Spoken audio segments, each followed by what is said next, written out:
Emmanuel Macron a soutenu jeudi en Suisse que l'Europe était une « réponse » aux crises géopolitiques, mais il a dû admettre que le vieux continent était profondément divisé face au conflit entre Israël et le Hamas, au milieu d'une petite manifestation hostile envers le président français. Accompagné de son homologue suisse Alain Berset, le chef de l'État a présenté sa vision de l'Europe avant de débattre avec des étudiants, à l'Université de Lausanne, sur les rives du lac Léman. À l'extérieur, environ 200 manifestants pro-palestiniens ont dénoncé sur le campus sa position sur le Proche-Orient. Macron complice, ont-ils scandé, brandissant des banderoles où il était écrit « Stop génocide » ou « Free Palestine ». Après un moment de tension avec les forces de l'ordre, déployées en nombre, un calme relatif est revenu.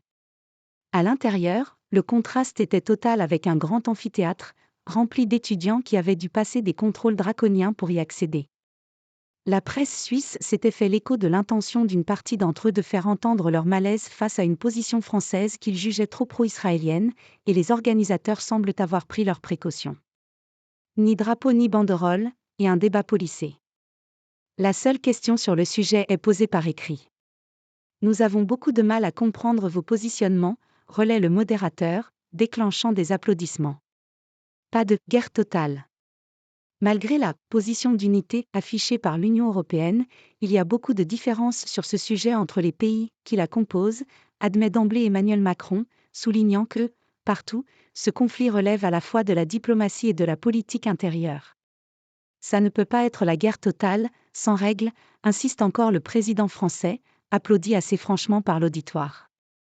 Pour cela, il plaide pour une trêve immédiate conduisant à un cessez-le-feu humanitaire, mais convient que là, il n'y a pas une position unie, pour être honnête, au niveau européen. Or c'est bien de l'Europe dont Emmanuel Macron est venu vanter les vertus dans un pays qui a fait de la neutralité le fondement de sa politique étrangère et qui s'interroge sur ses liens avec l'Union européenne. Nous sommes déjà intimement liés à l'Europe, glisse Alain Berset, même sans être intégré politiquement à l'Europe, la Suisse ne partage pas moins ses valeurs. Besoin d'unité. Mais alors que le projet européen a longtemps été présenté comme garantie de paix sur un continent auparavant miné par les conflits, la guerre revient partout à nos portes, en Ukraine, dans le Caucase, au Proche-Orient, constate le chef de l'État français. Face à tous les risques, d'écartèlement, de retour au nationalisme, l'Europe est la réponse, martèle-t-il. Penser que face à tous les défis, la réponse serait de revenir au nationalisme, au conflit entre les uns et les autres, ce serait une catastrophe. Et donc nous avons, plus encore au fond qu'avant le retour de la guerre sur notre sol, un besoin d'unité, conclut-il. Un discours qu'il devrait décliner dans les prochains mois à l'approche des élections européennes de juin, pour lesquelles son camp centriste et pro-européen est pour l'instant devancé dans les sondages par l'extrême droite.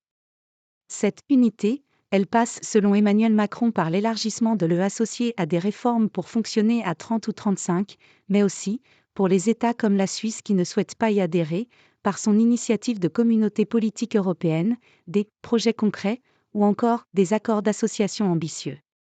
Celui entre Berne et Bruxelles languit depuis des années, mais les négociations semblent en passe d'être relancées et le président français a plaidé dans sa visite d'État de 2 jours mercredi et jeudi pour leur accélération.